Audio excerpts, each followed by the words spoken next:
pieces of kit. You've got fins, a mask, a fish feed. Fish feet. All of the fish feet, fish feet. And your scuba kit itself, okay? And what I'm going to do is go through these with you individually, individual pieces of kit, and then we'll get you in.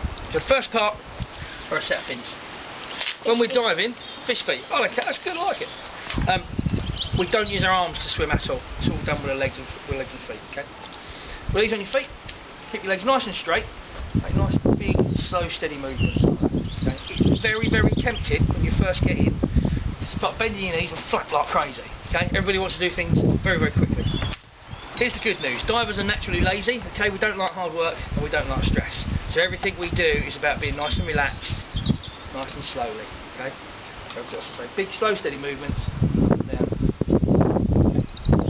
As far as your arms go, thank you. You're very welcome. What you want to do is try and either keep them down in front of you like that or alongside you. You're trying to make yourself as streamlined as possible in the water for exactly the self-same reason, okay? Obviously if you're swimming around with your arms flapping around all over the place, it's going to be harder to get through the water. The reason we're trying to conserve as much energy as possible is the more energy you use, the more air you use. Obviously while we're underwater, air is very precious to us, so everything we do in diving is about conserving energy and therefore conserving air. Okay? Having said that, don't worry too much if you come up to the side of the swimming pool and you want to push yourself off it, that's fine, I'll push yourself off the bottom. We had someone the other week. It's a mask. It's different from swimming goggles for the fact obviously the nose is enclosed, okay? If any of you have done any snorkeling, you've probably used the same sort of stuff, okay? The nose is enclosed for a couple of reasons, okay? The first reason, as this is on your face like that, okay, it seals nicely, but occasionally they can leak. If they leak, obviously the water comes in and it starts creeping up. In the pool today, if you wanted to, you could just stand up, tip the water out, jump down. When we're diving in the sea, we can't do that. What we need to be able to do is get rid of that water while we're still beneath the surface. Okay? The way we do it, with the mask on, is to push the top of the mask on the frame like that. Look up, and as you look up, breathe out through your nose. So you're going to. Looks a bit silly, but very, very effective. If ever you go on and do a full scuba course, one of the things you learn how to do is to take your mask completely off underwater. Don't breathe in through your nose. Not very nice, okay? It's going to go straight up your nose. The main reason the nose is enclosed is actually to do with your ears.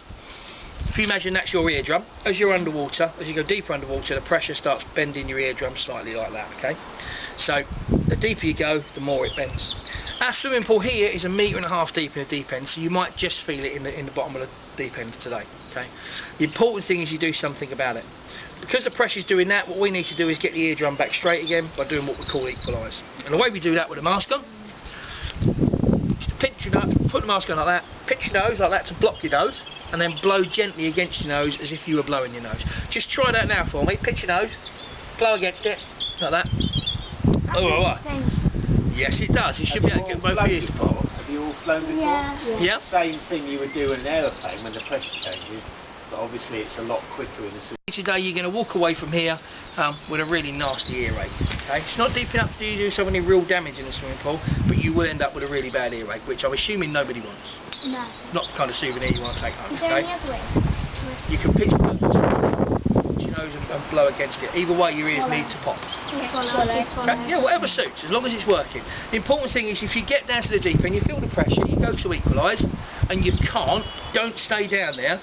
Come and have a chat with myself, Dave or Chris, okay, and we'll go through it with you again, okay? Like I said, we don't want anyone walking away with an earache, okay? Really important. If you stay down there, it will just get worse. It won't get any better, okay? Everybody happy with that? Makes things look bigger and closer.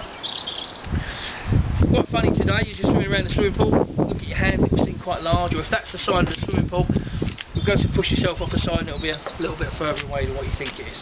It's very important to us when we're diving in the sea, because obviously we dive on a lot of shipwrecks, and if we're looking at a hole in the side of a shipwreck that looks this big, that's alright, I'll fit through there. In actual fact, it's about that big. It's about 25% somewhere smaller than what it actually looks, okay? No magnification here, it's just because you're looking through air, then glass, then water. You've done that thing where you get a glass of water, put a spoon in it, looks bigger than what it actually is. Yeah. Same thing, air, glass, water. Exactly the same as looking through one of those. Happy with that? Yeah. Lovely. Right. First things first, it's quite heavy. We're going to put these on you in the water today. You're not going to be walking around with them on, so don't panic, okay? If anybody needs to get out of the pool for any reason at any time, use the toilet, whatever it may be, let us know. We'll take it off you first before you start climbing up steps, because we don't want to hurt yourself, okay? inside this tank is just everyday air, okay? It's the same air as what you're breathing right now. It's been forced into this tank by our compressor, so what that means to us, it's gone through lots of filters, it's had all the stuff like pollen and pollution taken out of it. It's also had all the moisture taken out of it. It has to have all the moisture taken out because these tanks are steel, and if there was any moisture in there, the steel would rust, and you can imagine breathing in rusty air wouldn't do you a lot of good. Okay? So it's nice, clean, pure, fresh, dry air. You might find after 10 or 15 minutes you have a dry mouth or a dry throat, perfectly normal, okay? Because the air is very, very dry. It's a bit like desert air, okay? Enormous amount of pressure in these tanks. Each one's got a gauge on it to show you. I'll show you all yours when we give them to you individually. This one, as it says here, is at 200, and that's 200 bar of pressure. Now, that tyre on my van has got 2 bar of pressure in it, okay, roughly. So there's about 100 times the amount of pressure in there than that car tyre. What that means to us, it's very, very safe. It means there's lots of air in there, which means it's going to last us a long time. In this pool today would last you probably a couple of hours. You're not going to be in there for that long. What I'm saying to you is, you're not going to run out, okay, don't panic. Because it's all very high pressured, we can't breathe straight from it, so this valve on the top reduces the pressure down so that to a lower pressure so we can breathe from it. The air then travels along this hose to the mouthpiece or regulator, which again reduces the pressure down so we can breathe from it even easier. Now this tank is switched on, okay, but there's no air flooding out of there. If I just put this in, nothing happens. You've got to be able to suck the air from it, okay, so what you do is put it in and breathe, like that. There is no resistance there. That feels like me going, except I've got a bit of rubber in my mouth. Okay, that's the only difference.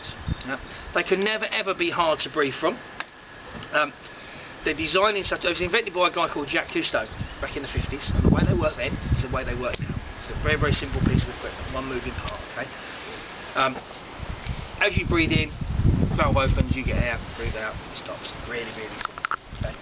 The absolute golden rule of scuba diving is that you must never, ever, ever hold your breath. Okay, you must always keep breathing. Okay. The reason for that is, as I said, this is compressed air in this tank, and if you were down at 10 metres in the sea, took a massive lump of compressed air, held your breath and came up, as you come up, the air in your lungs would expand because the pressure outside your body is reducing, and in 10 metres it would actually double in size.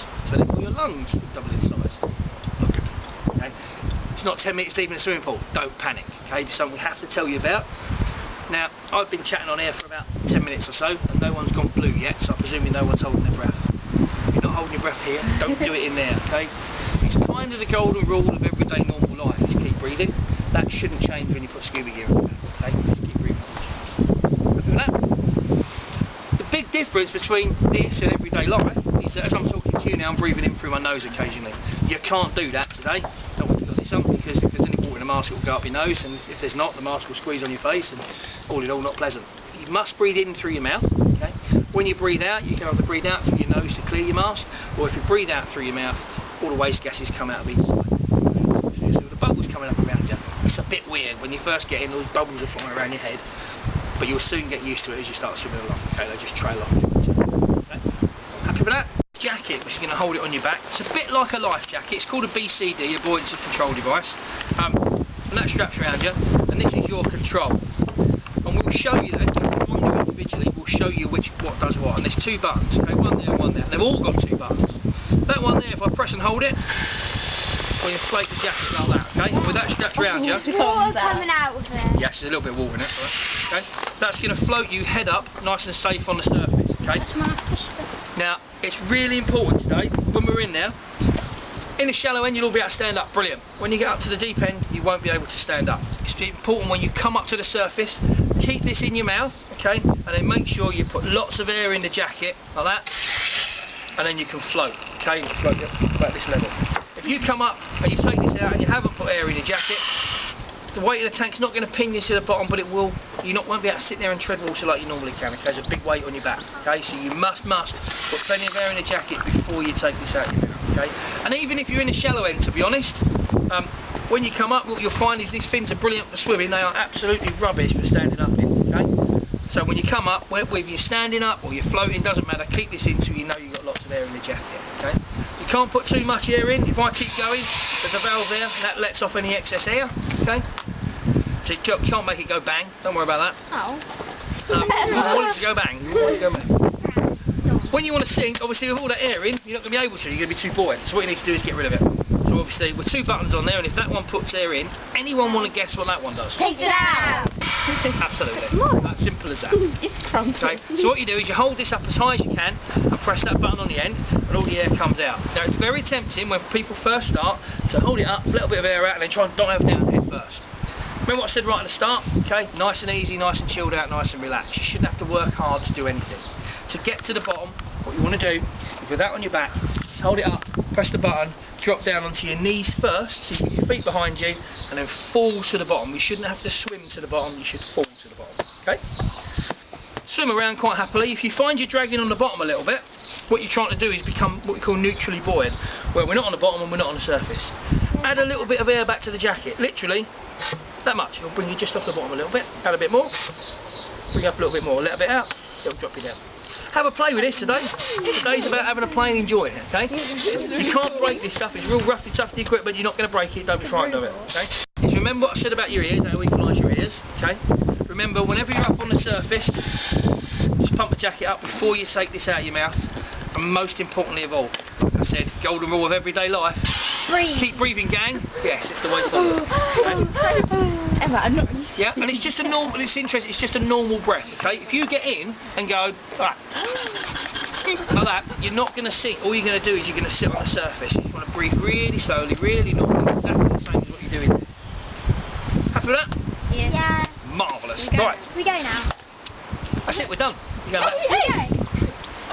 Take it back to school. Every time you're allowed to spit, lots of spit in there, rub it in really, really well, then give it a quick rinse. If you don't do that, the mask will steam up when you go underwater. You won't be able to see anything. So I know it's not very nice to see, but this is kind of it. It's all good. Alright? Then when you give it a quick rinse,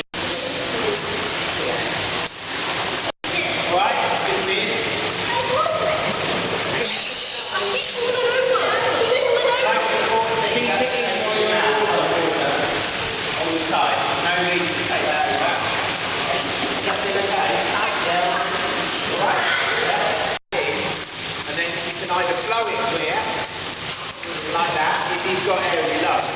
If you haven't got any air in your lungs, try this.